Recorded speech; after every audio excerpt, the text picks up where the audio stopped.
Thank you, Sir John. It's a pleasure to serve under your chairmanship this afternoon, and I'd like to congratulate Robert Master on creating this petition and thank the 330 residents of my constituency of South Devon who signed it, putting us in the top 5% in the country. So 5 years ago, I gave my final speech in the European Parliament as leader of the Liberal Democrat group of MPs and MEPs.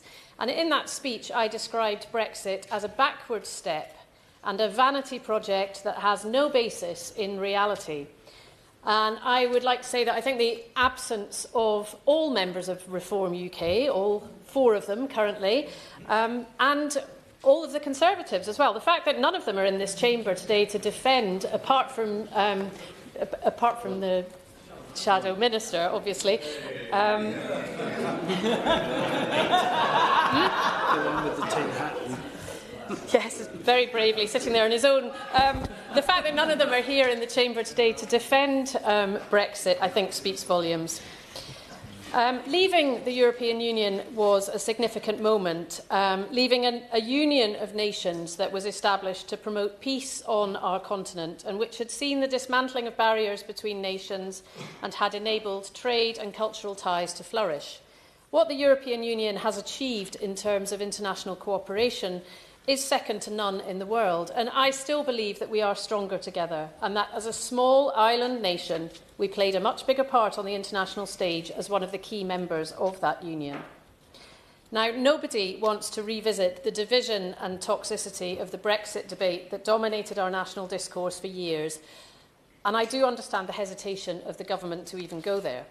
But we mustn't forget that that debate was fuelled by misinformation and outright lies about what leaving the European Union would mean for the UK.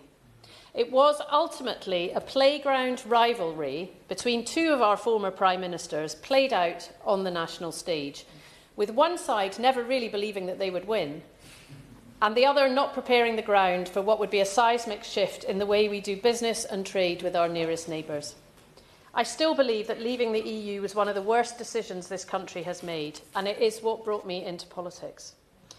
So having sat in this Parliament as a member for almost exactly the same amount of time as I sat in the European Parliament, I can honestly say that the democratic deficit is not in Brussels.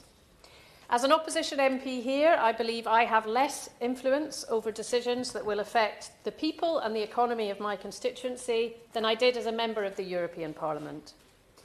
And a government elected by just 1 in 3 voters in this country has secured the biggest majority, aside from 1997, since the Second World War. Yet it has chosen to set itself red lines around our relationship with the European Union, which are continuing to thwart growth, hamper economic development, and curtail the opportunities of our young people, all of which I believe are unnecessary and deeply damaging to the standing and prosperity of the UK. And I believe there is a fundamental misunderstanding, or possibly a willful ignorance, by those in government as to what the British public really want now. Take Brixham as an example. In my constituency, Brixham is one of the major fishing ports in the UK, a place where the community believed the lies they were told about what Brexit would mean for the fishing industry. And when campaigning in Brixham over the last couple of years, I lost count of the number of people who told me that they had been lied to and who felt cheated by Brexit. People who would never have wanted to elect a Liberal Democrat who had worn the yellow T-shirt with the Stop Brexit slogan back in 2019. And they went out to vote for me last year because they are so angry at what they see as a betrayal of their trust. Just last week, along with many colleagues here, I returned... I will give way. I can't resist, Mr. Chairman. She's saying that people were so angry that they voted Lib Dem.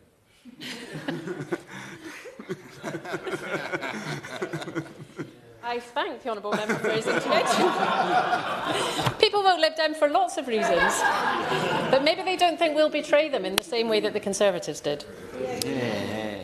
So just last week I returned to the European Parliament as part of the Parliamentary Partnership Assembly. And while there, I heard our Cabinet Minister refer to research by Aston University, which showed that exports to the European Union have fallen by 27% since Brexit. For a government that wants growth, that figure alone should be enough to change their attitude. This is no surprise if you talk to some of the businesses in my constituency of South Devon. One shellfish exporter who tells me they have to have 17 pieces of paper signed by a vet for every consignment of mussels they export to the EU, making it impossible to trade efficiently with their biggest customer and hampering growth in their business. A small household product retailer which has had to end trade with all EU customers because of the new GPSR regulations. Delicatessens who are struggling to cope with the red tape involved in importing smaller shipments of wine and food for the UK, the kind of regulations that only big suppliers are able to manage, and I'm sure that's repeated right across the country. And a precision engineering company whose exports have been badly affected by Brexit red tape. On and on it goes. But apart from the impact on trade, the opportunities for our young people are being severely curtailed by Brexit, and I won't revisit all the arguments that several members have put forward in this debate today. But just to say that it is a tragedy that our children and grandchildren will not have the chances that we had, so many of us had, to go to Europe, to develop skills, cultural understanding, language skills, and to bring all of that experience back to the UK. It's high time the government agreed a youth mobility scheme with the EU, and last week I welcomed the PPA agreement, which said the government understood the need to establish a youth opportunity scheme, including apprenticeships. We all understand the need. Let's hope the government will go further than that and address the need.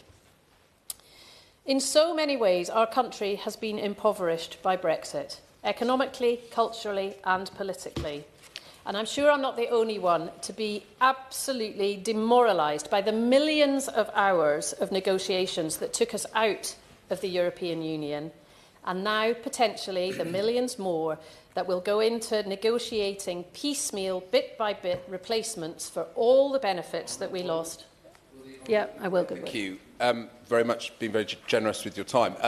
On that point about the many, many hours being taken to renegotiate, to change our deal to get potentially the customs union access. And then we'll hear talk from the government about cutting waste in Whitehall. The irony that the additional burden put on Whitehall on civil servants due to Brexit is now being spoken about as this burden that we need to get rid of. Does she have a suggestion on something that they could potentially do to reduce the workload for Whitehall civil servants towards the European Union? Well, I thank the honourable member for his intervention, and if it were that easy, then I'm sure at the stroke of a pen they could get rid of all that red tape. Sadly, I don't think it is that straightforward. It's not just the hours that were wasted in all those negotiations, but the cost of it. The cost of all those civil servants' time is just unimaginable. And I do appreciate the scars borne by members who served through those years, as referenced by the member for Walthamstow. But I don't actually agree with her that we shouldn't revisit our intentions, given the clear evidence we now have of the disaster that Brexit has been. The Conservative government wrecked the UK's relationship with Europe. The current Labour government says it wants a reset, but no one I spoke to in Brussels last week on the European side was clear what that really means. Fixing our broken relationship with Europe is clearly the most obvious way to boost our economy, providing much-needed funding to fix our public services. The single biggest thing we can do to turbocharge our economy in the medium and long term would be to form a customs union with the EU, tearing down the trade barriers and shredding the red tape that is holding us back. We must fix our trading relationship first to grow our economy and protect Britain from Trump's trade war. The Liberal Democrats have always believed that we are stronger as part of Europe. It is a long road back, and thanks to the Conservatives, it will take a long time to rebuild trust, but we owe it to future generations to make it happen. Sadly, I think it's probably too early to campaign to rejoin the EU right now. It's not even an option on the table. But we must take concrete steps towards it, rather than just repeating meaningless warm words to start rebuilding the shattered relationship. And to answer the petitioner's question, should the UK rejoin the EU, I'm going to go out on a limb here and say, yes, I believe we should. Thank you.